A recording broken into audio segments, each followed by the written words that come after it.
Namaste. We start with our Shanti mantra, Sahana Bhavatu. Om Shri Gurubhyo Namaha. Harihi Om. Om Sahana Bhavatu. Sahanau Bhunaktu. Sahaviryam Karavavahai. Tejasvinavadhitamastu ma Vitvishavahai. Om Shanti Shanti Shanti.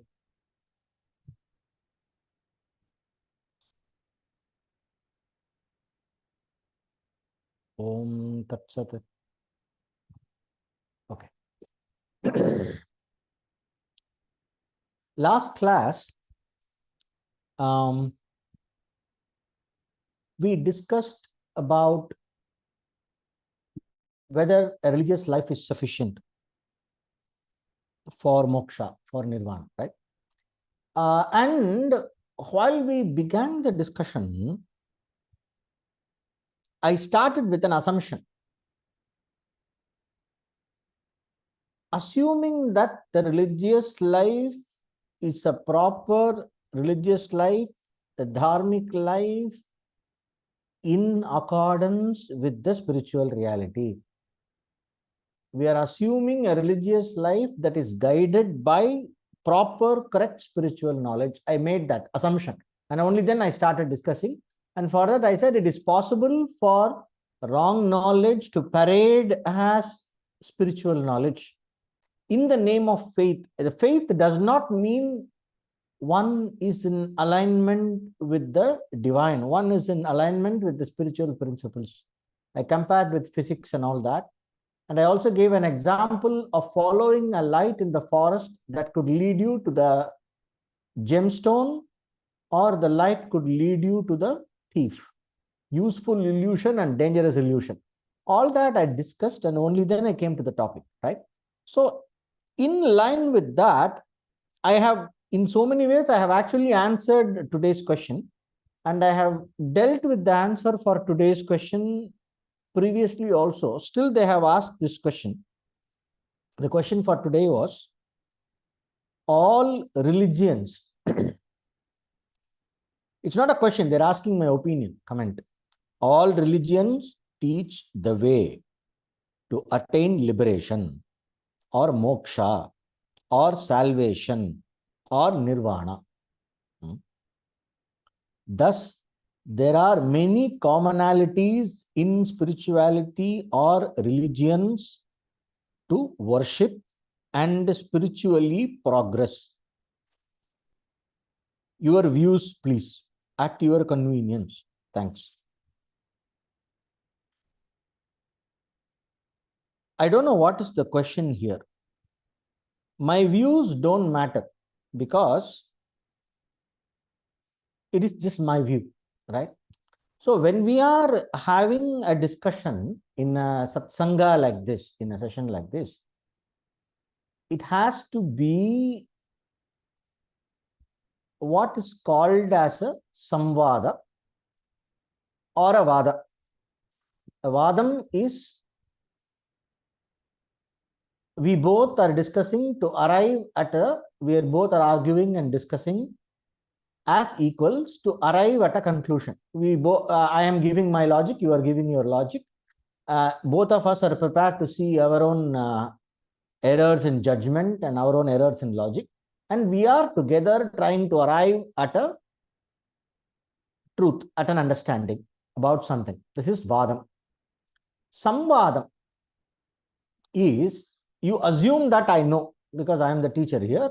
You assume that I know, and what I'm going to say is correct. And then you ask a question which is of value to you. Then I explain. If you don't understand something, you ask a question with an attitude to try to understand what I am trying to say. Right? That is samvada. You are giving me the benefit of doubt. So this is more like a, if you say it is my view, then it does not matter to you. It is only entertainment. So my view doesn't matter. So I don't have to answer this. Or if you meant by my view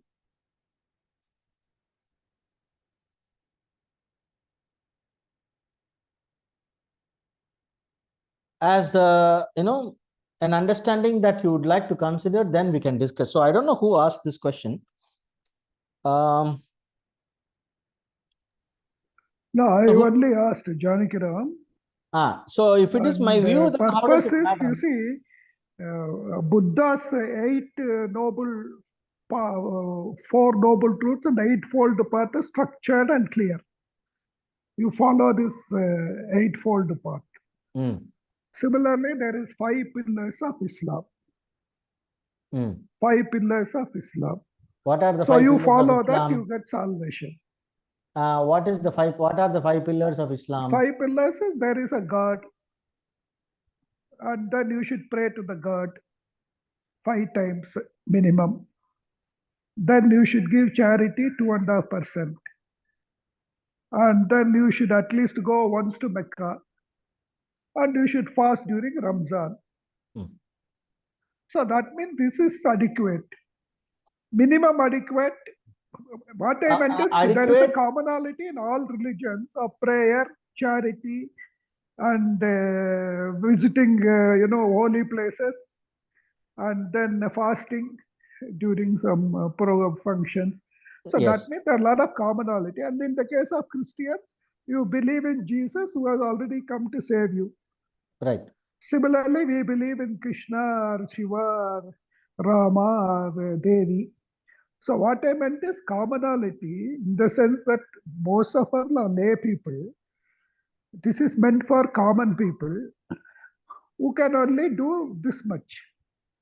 So that is in line with what we discussed last week. So I said there are a lot of commonality and simplicity in religions. Okay.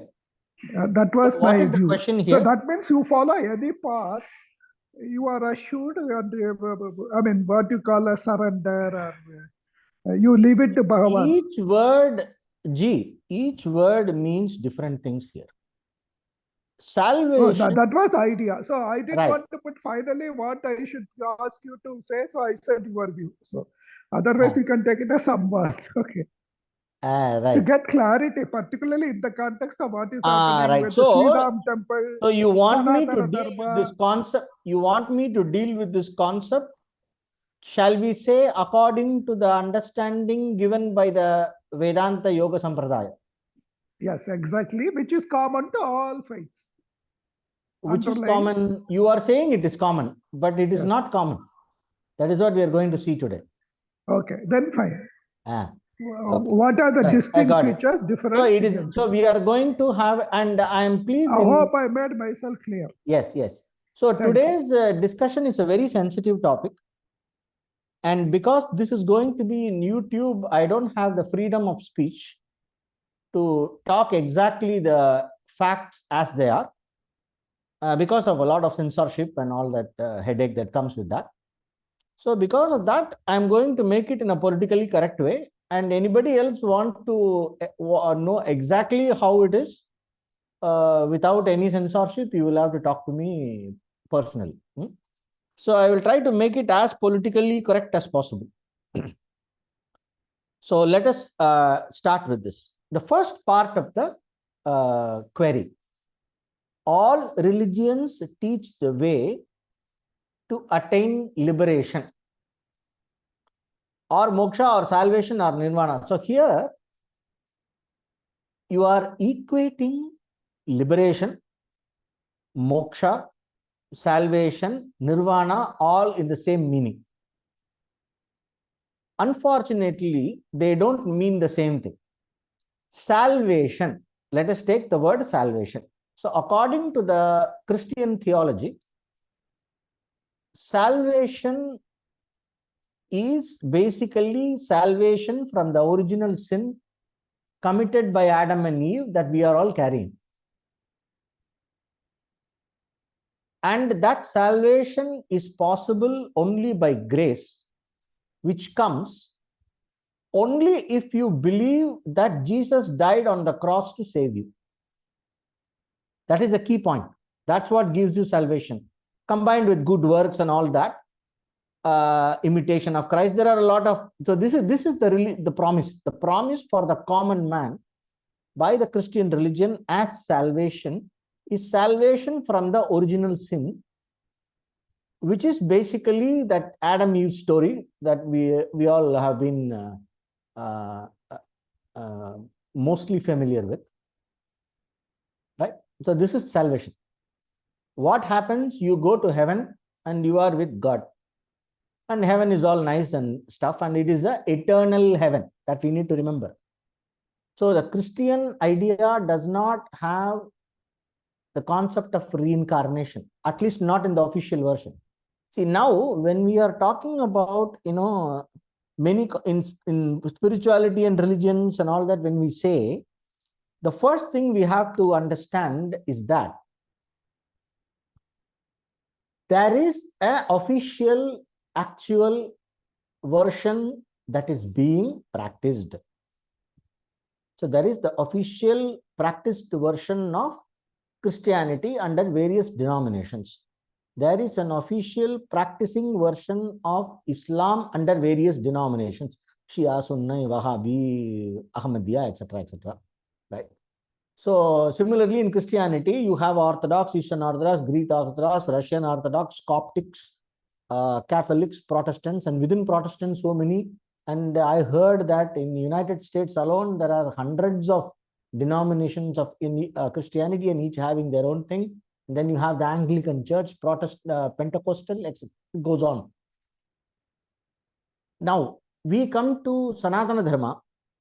Within this ambit called Hinduism, we have Advaita, Vishishtadvaita, Dvaita, Kevala Advaita, and Shaiva Siddhanta. We have all these versions. Shakta Tantra, then you have this thing about Spandakarikas and all that. So we have various sampradayas and various worldviews, right?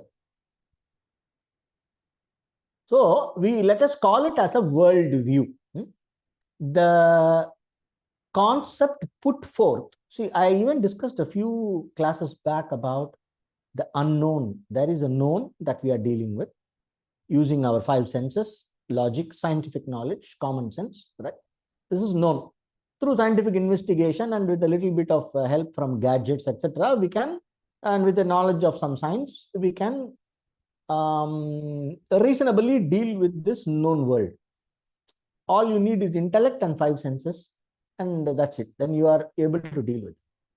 Then there is this unknown world that deals with the time before birth and after death. What happens to you after death? And then about the source of things before all the, how everything came from where did all this come from? So dealing with these kind of metaphysical questions, dealing with this kind of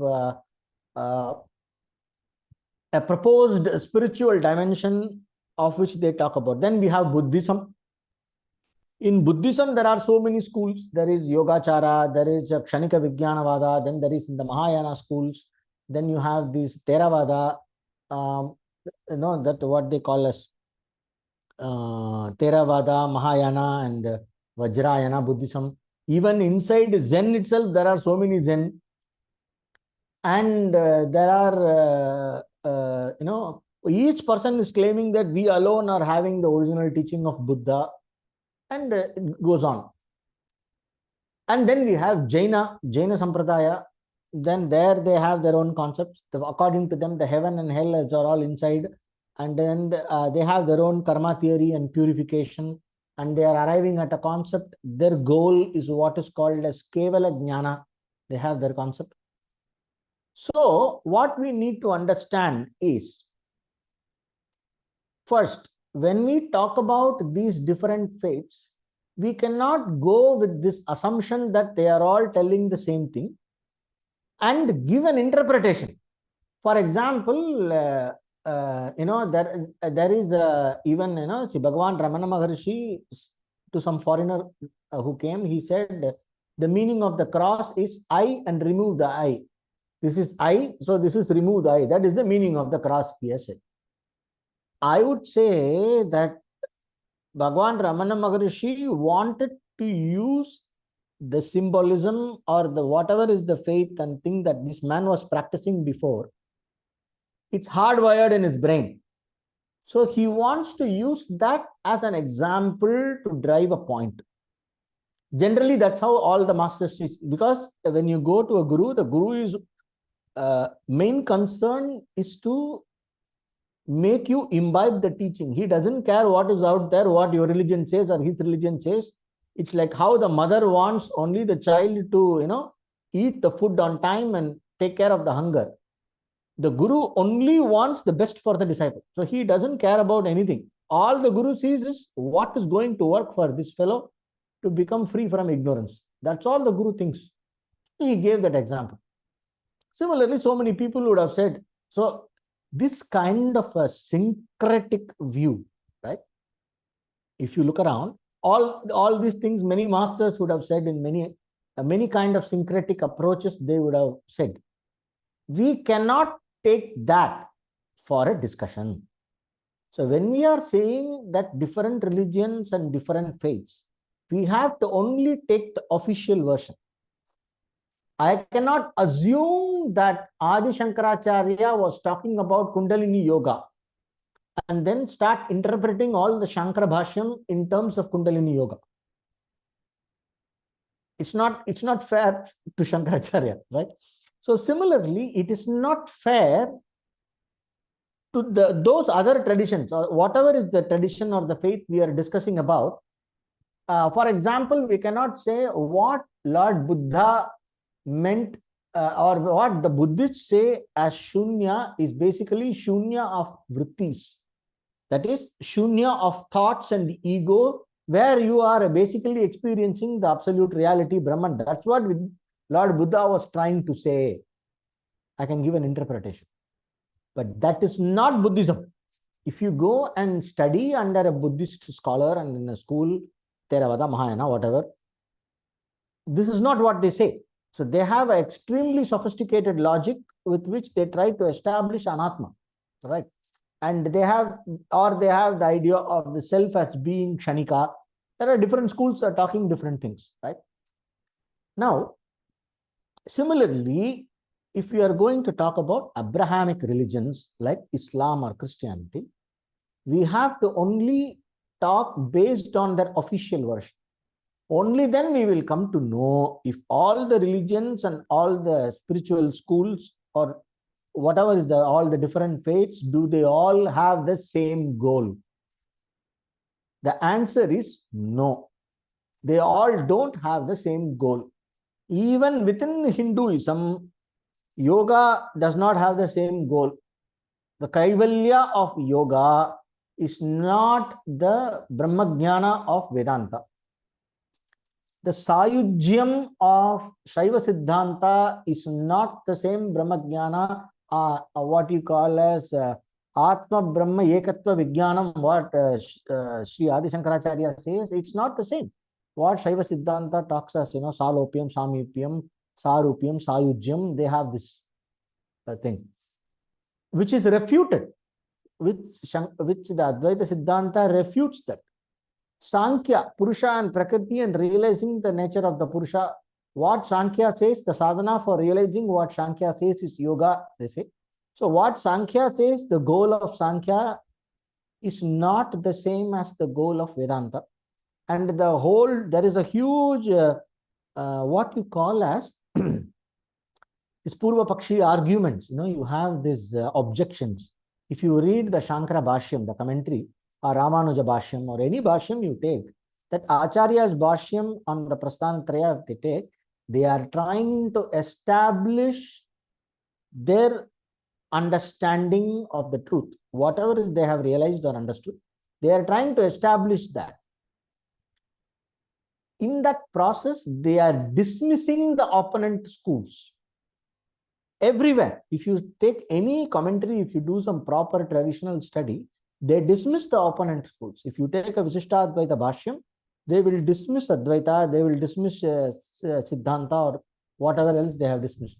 If you take the Madhva Bhashyam, he will similarly dismiss everything else and establish the Madhva Siddhanta, the Dvaita Siddhanta. So similarly, if you take Advaita Bhashyam, then you have Vivarana school will explain in one way, Bhamati school will explain in one way. So you have all this. So it is not very, it is all not talking about the same thing. in the official version.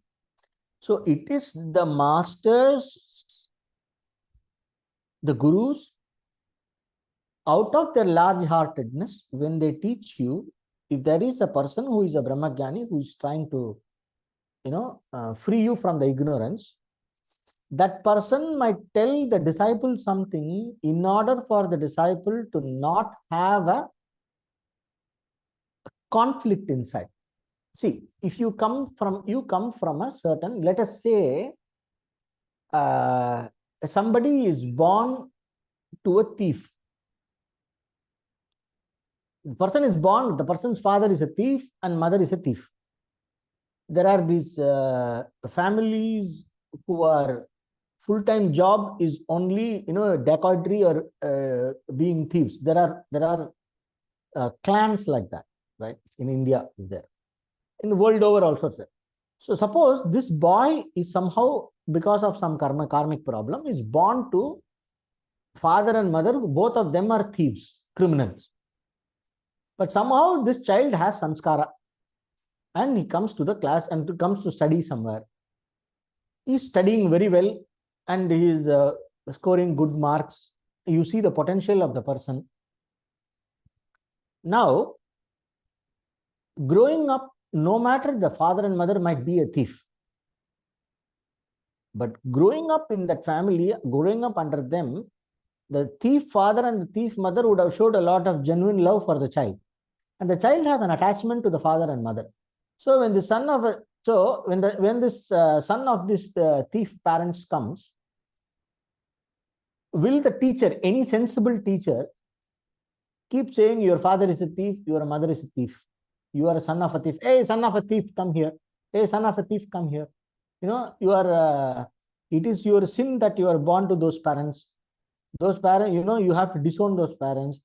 And you talk all bad things about that person's parents, Now, if you do that, will that growing child, see, the child may realize, after growing up, the child may realize my parents are thieves. It is good that I don't live with them. I don't take their ways and I become independent and I have my own life, dharmic life, instead of living like my parents. This child might realize later that the child has to realize on his own. The son has to realize on his own. There is no point in constantly making that child, the growing child, feel bad about his background. Right? Constantly poke about like how the British were teaching in India, telling that all our Upanishads are prattle of the nonsense, telling that we are in a primitive religion, we have to disown our tradition, we have to disown Sanatana Dharma, we are all barbarians doing idolatry. No, Swami Vivekananda says, basically in the school, they are trying to tell you that your father and mother are useless and your tradition is useless. All your ancestors are barbarians. What kind of education they are giving? No, so Swami Vivekananda fumes about that. So when the British tried to, that Macaulay education, when they came to India, they basically tried to make you feel sorry about your background. So that is why we have so many neutralized Hindus in India who are talking against their own tradition, is because of the effect of generations of after generation, after effect of Macaulay education during the British time, and followed by Nehruvian history and all that. So, but a real true caring teacher, what the teacher will do, will try to make the child arrive at some kind of a workable peace with his parents. See, whatever your parents may be, it doesn't matter. It is their background, their upbringing. They genuinely loved you. They care for you. See, they have sent you and they are allowing you to study in the school. So, without your parents, you would not have come to this, you would not have taken birth. You got this wonderful body because of your parents. So let us, let us respectfully thank your parents, but that does not mean that you will have to follow their ways. Maybe you, as a gratitude, you might contribute, to your parents in some way if they are in some emergency or a needy situation. No matter what they are, you should contribute something to them. Like that, the teacher can say all these nice things without making the child feel bad about his background, and at the same time taking care that the child grows and grows out of the problems in his background and doesn't go back to that wrong background, and grows further in his life in virtue, grows further in his life in character, and then he is able to actualize the positive things that he has his own samskara, right? So in the same way, when somebody from the Western background comes and meets a guru, a true caring guru will not try to create discord. Like in Bhagavad Gita, it's there is a shloka which says, a person who has realized the truth should not disturb the faith of the common people. So if a community or a person has a very strong faith, even though it is false, even though it is based on some wrong idea, which is not true, or even though if it is based on a blatant lie, still it has a huge emotional and a psychological value for that person. Outright dismissing it, that would amount to himsa. Actually, if you see in our in the Veda, it says, Satyam bruyat, priyam bruyat, hitam bruyat, na bruyat, satyam apriyam, right? So don't speak the truth that is not likable. Even you have to tell this truth, tell it in an acceptable, digestible way. So the goal here, the goal of our Shastra, our Gurus, our Sampradaya is to facilitate the disciple or the person who has come to internalize some truth, to internalize the spiritual principles, and to grow in virtue, to grow in knowledge, and to grow in wisdom, and to grow in discipline. So it is important for allowing the person to become available to the teaching.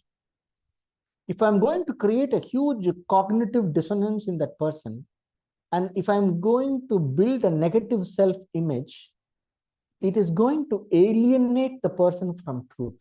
Because just like how physically I want to protect myself, as long as a person is an individual, right? The most basic fundamental instinct is to protect one's identity. So whatever is that person's identity, if I'm going to attack that right away, without knowing whether the person is prepared and all that. See, facilitating an inquiry in an individual to help them see the mithya nature, the falseness of the individuality. Facilitating an inquiry into the falseness of the individuality, like Bhagavan Ramana Maharshi says, your whole individual, you thinking as an individual, that itself is an error. So whatever that individual achieves is an illusion. That is the teaching. So when the person is ready, I can facilitate an inquiry into the limited reality or the falseness or the illusion of me feeling as an individual. That is very different from creating a negative self-image about the individuality. You are useless, your background is you are because of all your sin you are born in this wrong faith, and you are being stupid. If you keep telling like that, the person will only become defensive, because that is the instinct. That is the whole point. The whole point of teaching is to make the mind more and more available for the teaching, more and more available for the truth.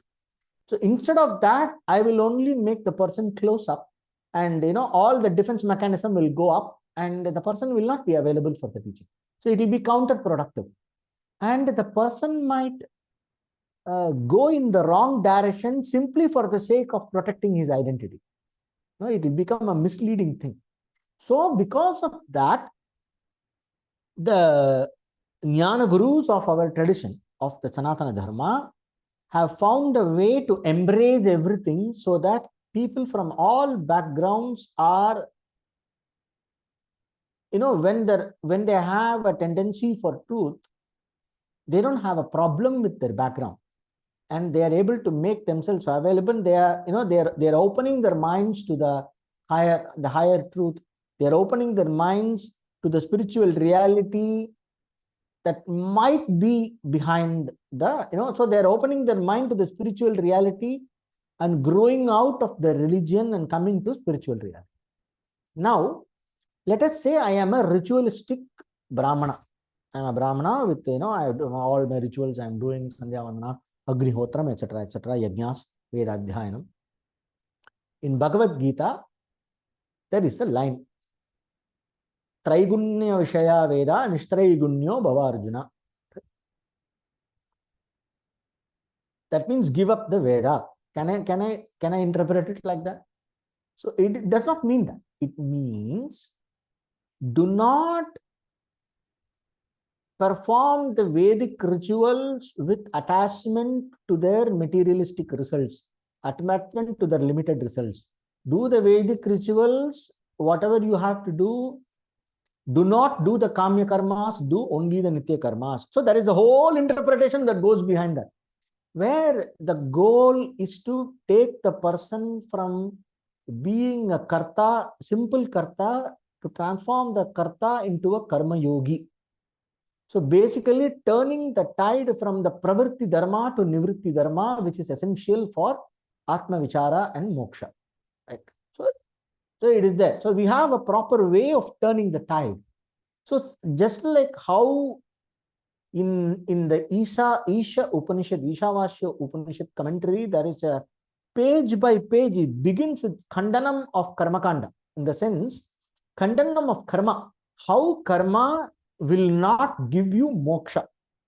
Acharya bangs on that again and again and again in all the Bhashim. Any Bhashim randomly you take, he is banging, he is hitting right on this karmi buddhi, this buddhi with which you think that doing karma you will get moksha. You will not solve the problem of samsara, even with crores of karma done for endless number of lives. Still you will continue to be an idiot, ignorant, reincarnating, bound individual who is constantly struggling. There is no moksha.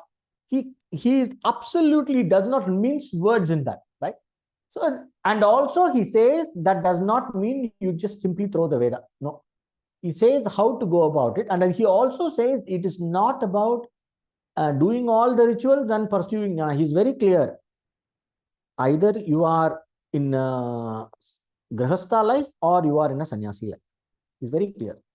Especially when he explains that loke asmin dvida nishta in that shloka and explanation. Everywhere he very clearly says karma, upasana, jnana.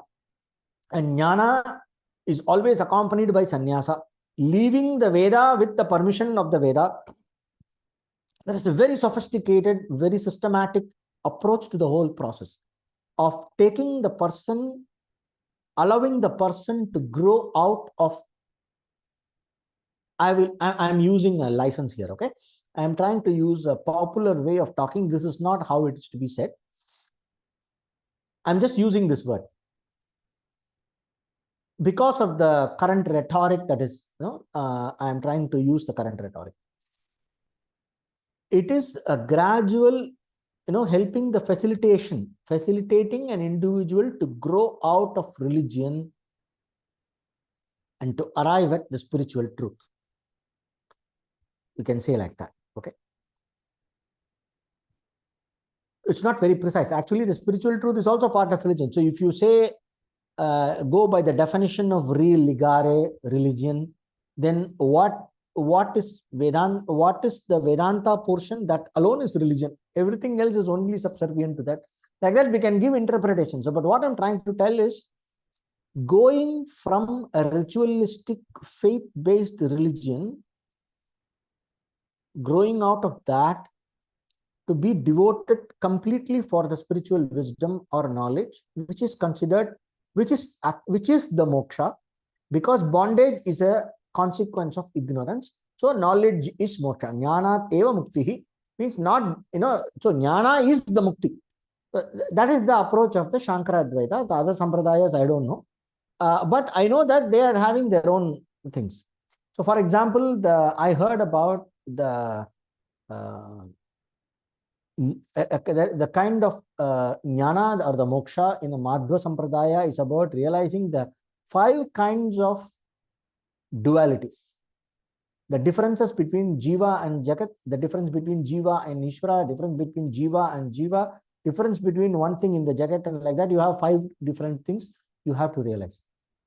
How that is not moksha is dealt with in the Advaita Shastra, in all the arguments and everything. Okay.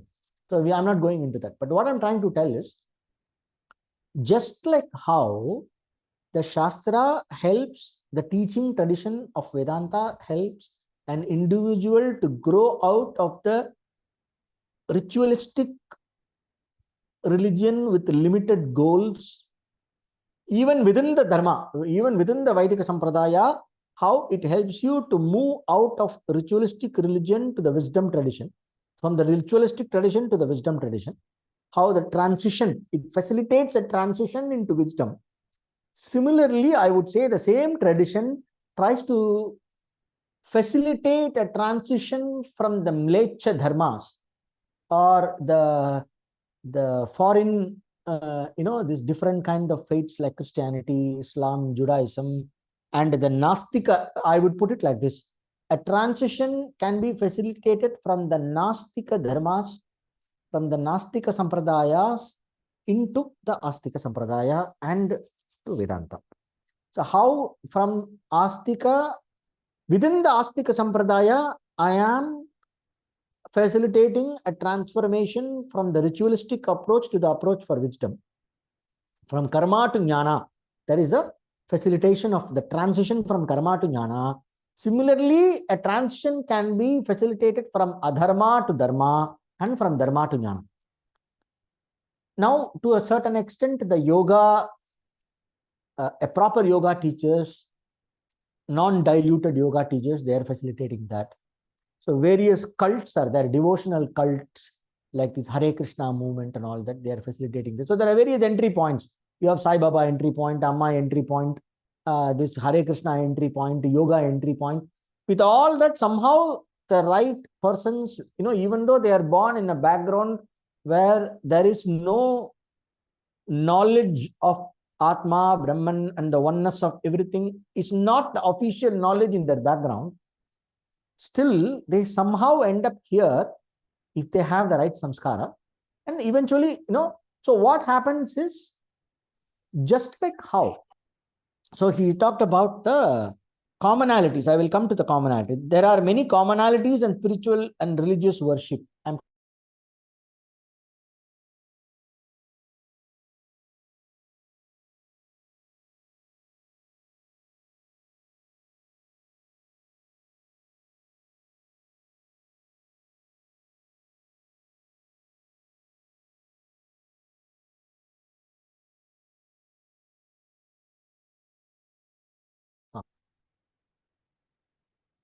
There was a disruption. Is it all right now? Right. Yes. Moksha and nirvana. We can hear you well. Yes. Moksha and nirvana might mean the same thing within the Vedantic literature, but moksha and Buddhist nirvana do not mean the same thing. Ontologically, they don't mean the same thing. If you go by the official Buddhist explanation of what they mean by nirvana, it is different, right?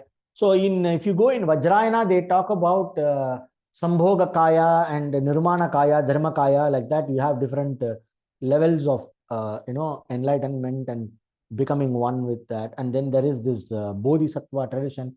They mean completely different things. So the goal is not the same in all religions. The final goal is not the same.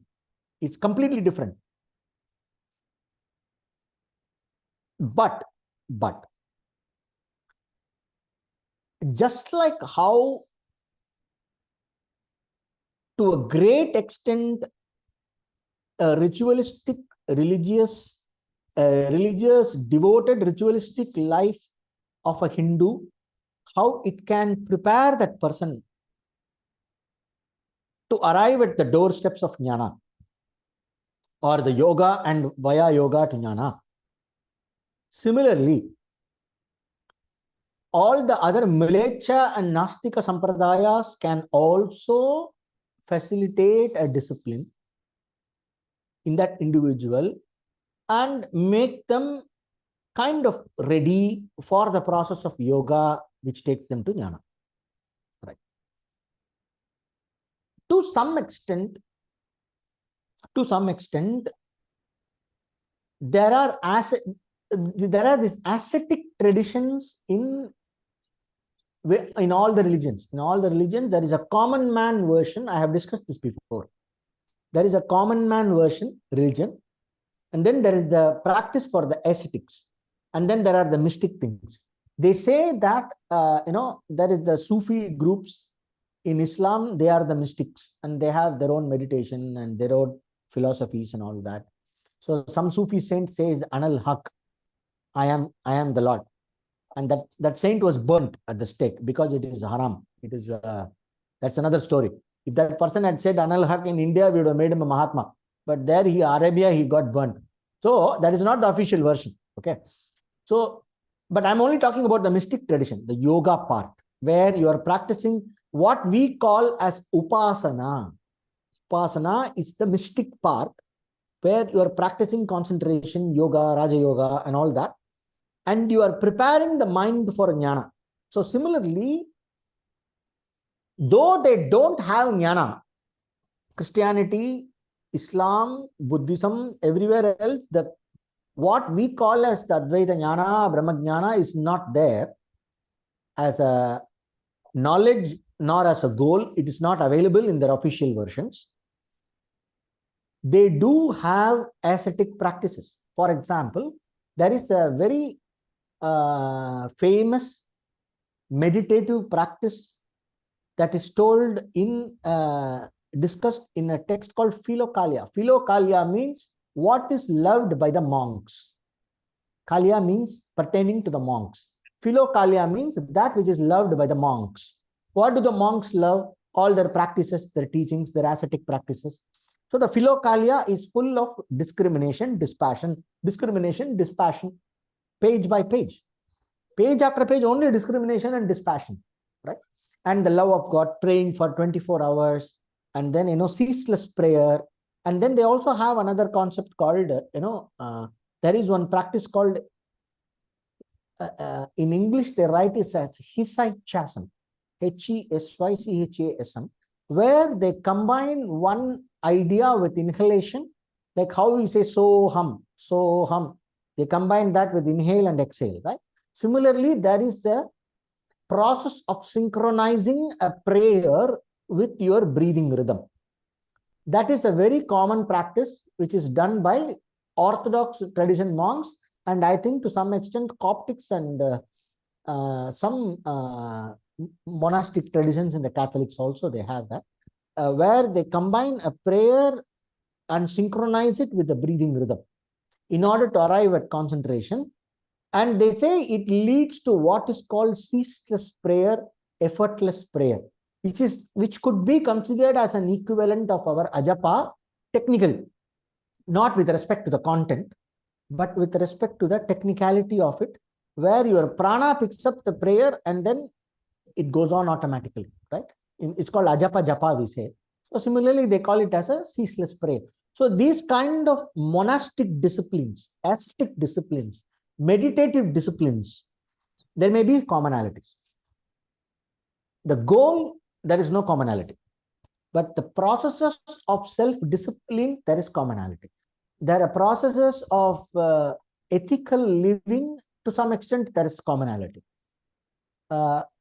Even there are different, for example, Gohatya is one of the biggest sins in Sanatana Dharma, in our Hindu tradition. But Gohatya is not a problem in Christianity or Islam. Gohatya is probably not, you don't, in Buddhism, it is funny. You are not supposed to kill. You are supposed to practice non-violence. But if somebody kills and brings, you can eat. So that is their non-violence. And our acharyas tease that. Their problem, they are practicing. So they have their own version of non-violence. You can eat meat, but you should not kill to eat meat. So when the Buddhist monks are going for bhiksha, they know that the monks are coming and they cannot kill. So all these, the meat sales go skyrockets. And some Buddhists, they say, they don't kill, but there are Muslims who are living outside the village. They do the killing and they have a butcher shop. So these people buy from them. Oh, I don't kill because I am not killing. They are the ones who are killing, right? So they can kill, no problem. Why is he killing? Because you are buying, he is killing. So even, there is one of the Tirukkural, it says, if the person who consumes meat does not exist, the one who kills animals for trade will not exist. To sell the meat will not exist. He comes in the 10 kurals for non-consumption of meat. There are 10 kurals in that. Okay. So each tradition, what I'm trying to tell here is, we are not discussing about the validity or non-validity of the Buddhist non-violence. But what I'm trying to tell, even in these basic values like non-violence, the practice is different. For example, in Christianity, they say what goes inside your mouth doesn't matter much. What comes out of your mouth is more important. So what you speak must be truth and proper. It doesn't matter what you eat. This teaching was given in some context, but it is extrapolated to mean that you can eat whatever you want, doesn't matter. And they believe that God has created all the living beings. Animals don't have soul, according to Christianity. So animals are created by God for man's consumption. The whole world and the nature is there for man's consumption. That is what is the actual official Christian belief. So you can go and kill and eat whatever you want because God has created it for you. Whether you do it sustainably, you make sure that the animal is not pained and you do it in a kind way, all that comes later. But the fundamental philosophy is that there is no sin coming from killing an animal for eating, according to Abrahamic faith. But what we consider is completely different. What Buddhist considers is completely different. So there is a lot of differences even in fundamental basic disciplines and practices. Still, when a person, this is the main point, when a person, whether he's, he's a Muslim, says, I will eat only halal. A Jew says, I will eat only kosher. And he regulates his diet according to the religious principle that was given and does not follow his or her own whim and fancy. Right? The individual does not follow his own whim and fancy, but lives according to the code of conduct prescribed by that external authority whom he looks up to, the religious or the faith, or for whatever reason he follows that. Then there is a kind of an evolution in the mind. That disciplined mind comes up. So there is a kind of kind of an uprightness of character that develops. And that quality is very useful when the person comes to yoga, or when the person starts inquiring about the truth. That mind will be useful. So in that way, we can say living a disciplined life, religious life, motivated by faith or wisdom or whatever, even though that may not be based on a correct spiritual knowledge, if that person obeys that and surrenders to that and follows that, it does facilitate to a great extent Chitta Shuddhi than not living according to anything and following one's own likes and dislikes. And the whole purpose of living becomes gratification. So instead of living like that, putting self-gratification on second priority and putting a principle or a rule or a universal value or a religious value as the first priority does do the job of Chitta Shuddhi to some extent, no matter what background the individual comes from. So that could be the commonality between all these different following different faiths and different spiritual practices. So that is how I see that.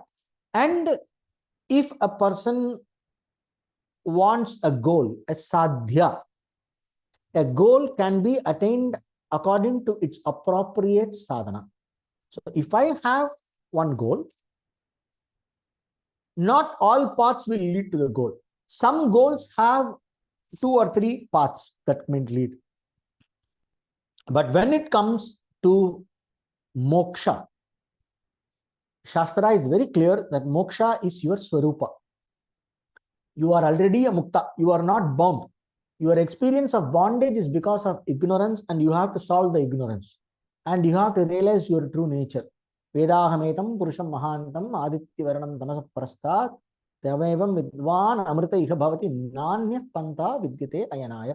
There is no other way for that but this, which is realizing your true nature, because you are already that. And there is no choice here. It is simply like 2 plus 2 is 4. There is no choice with respect to moksha, which is already your swarupa, because moksha is not to be attained.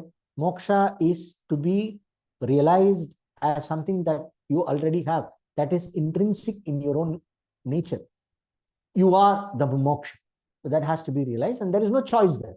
But there are different ways of arriving at a certain kind of a preparedness with which the mind arrives at a set of qualities which is useful, and which is, even though may not be sufficient, which is useful for making the mind the right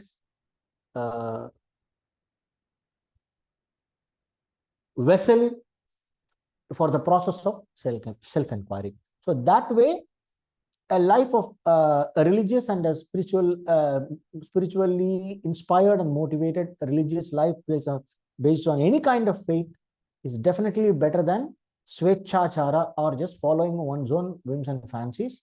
In the journey towards moksha, even though moksha may not be the target, the religious life does prepare a person for the process of inquiry, which is the sadhana for moksha. So that is how I would deal with this topic. I hope I answered the question. Any other objection? Very good. Lot of clarity came, sir. Thank you so much. Thank you. Any other points, objections, or any add-ons? So every week only Janigraman sir is sending a question. Others can also send a question. Please think about what we discussed. I saw in YouTube 40 views in my last class. Only 1 like. So if you don't like, you don't have to put a like. But if you like, and if you feel that is useful, please put a like.